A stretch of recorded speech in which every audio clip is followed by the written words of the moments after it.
वाराणसी के घाटों पे सुबह का समय था। गंगा के किनारे धुंध हल्की चादर की तरह फैली हुई थी। संत कबीर अपने सामान्य और सहज वस्त्रों में, आंखों में अद्भुत शांति लिए, जुल्हाए के अपने काम में लगे हुए थे। उसी समय नगर में भगवान दास नाम के एक प्रतिष्ठित, धनवान और पंडित व्यक्ति की बड़ी चर्चा थी। शास्त्र ज्ञान, बहस और तर्क में उसका कोई मुकाबला नहीं माना जाता था। पर उनके मन में कहीं न कहीं यह अहंकार भी पल रहा था कि दुनिया में मुझसा जानकार कौन है।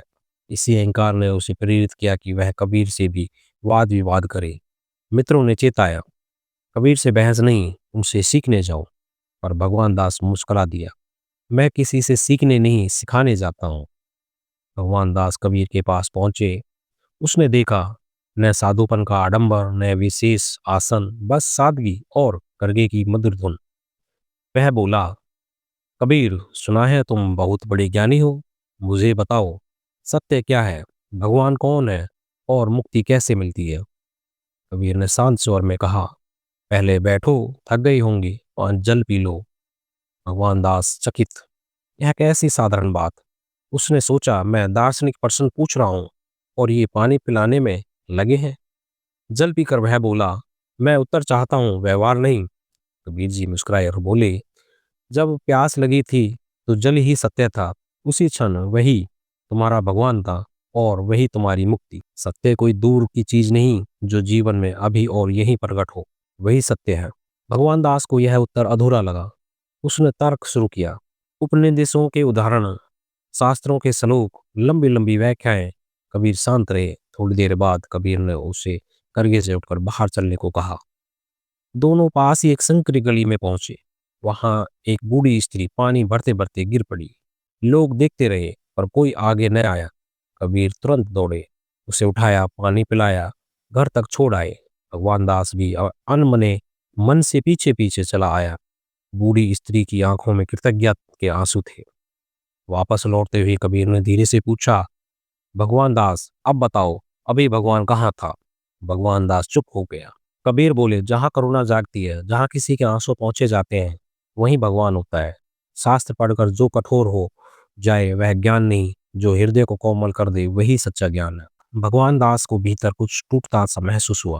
उसने सोचा, मैंने जीवन भर ग्रंथ पढ़े, पर आज पहली बार शब्दों से परे अर्थ समझ में आ रहा है।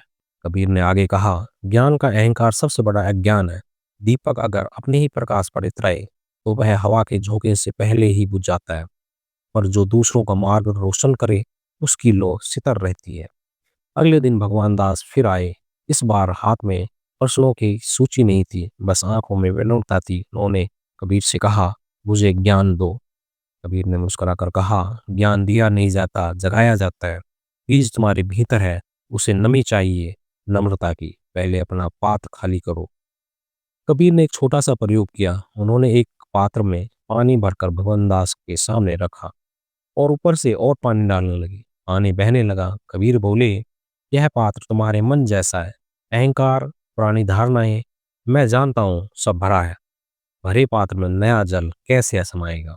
भगवान दास के भीतर विनम्रता जागी। उसने सिर झुका दिया।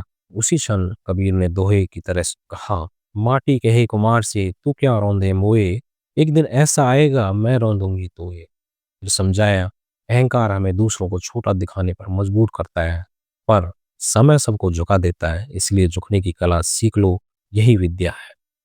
दिन बीतते गए। भगवान दास कबीर के पास बैठने लगे। अब वे बहस नहीं करते, सुनते थे। उन्होंने देखा, कबीर का ज्ञान पुस्तकों से नहीं, जीवन से फूटा है। वह करगे पर बैठकर भी अध्यात्मक सिखाते, बूढ़ी स्त्री का हाथ थाम कर भी भक्ति समझाते हैं, नदी के बहाव में भी ईश्वर देखते हैं। एक दिन भगवान दास ने पूछा, गुरु जी, क्या भगवान दिखाई देते हैं? कबीर ने कहा, हाँ, जब मन का धुआं हट जाता है तो वही दिखाई देता है जो सादा से सामने है। धुआं क्या है? लोभ, क्रोध, घृणा, अहंकार। जब ये छट जाते हैं तो हर चेहरा उसी का चेहरा लगता है। उन्होंने एक और सरल उदाहरण दिया, सूरज हमेशा उगता है, पर बादल आने पर हमें लगता है सूरज छिप गया। सूरज नहीं छिपता, हमारी दृष्टि ढक जाती है। भगवान भी नहीं छिपता, हमारी वासनाएं उसे ढक देती है। भगवान दास धीरे धीरे बदलने लगे। लोगों ने उसका व्यवहार नरम हो गया। पहले जहां वह हर सभा में दूसरों को परास्त करने जाते थे, अब वे लोगों की मदद करने लगे। एक बार किसी गरीब शिष्य की फीस भर दी, किसी बीमार ब्राह्मण के इलाज का इंतजाम कराया। उन्हें महसूस हुआ मन हल्का हो रहा है। कुछ समय बाद उन्होंने कबीर के चरणों में बैठकर कहा, आज समझा कि ज्ञान का अर्थ केवल जानना नहीं, जीना है।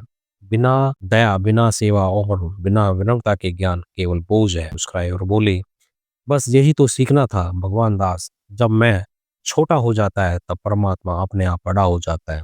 ज्ञान का फूल उसी वृक्ष पर खिलता है जहाँ नर्मदा की मिट्टी हो, करुणा का जल और सेवा की धूप मिलती है। भगवान दास की आंखों से आंसू बहने लगे। यह हार के आंसू नहीं थे, यह अहंकार के पिघलने का मधुर अनुभव था। उन्होंने प्रणाम किया और कहा, अब मुझे किसी से बहस नहीं करनी, केवल इतना चाहिए कि मेरा जीवन भी भजन बन जाए। कबीर ने आशीर्वाद दिया, यही सच्ची भक्ति है, मन में प्रेम, व्यवहार में सत्य और दूसरों के लिए करुणा। जो भीतर साफ है उसका बाहर अपने आप सुधर जाता है।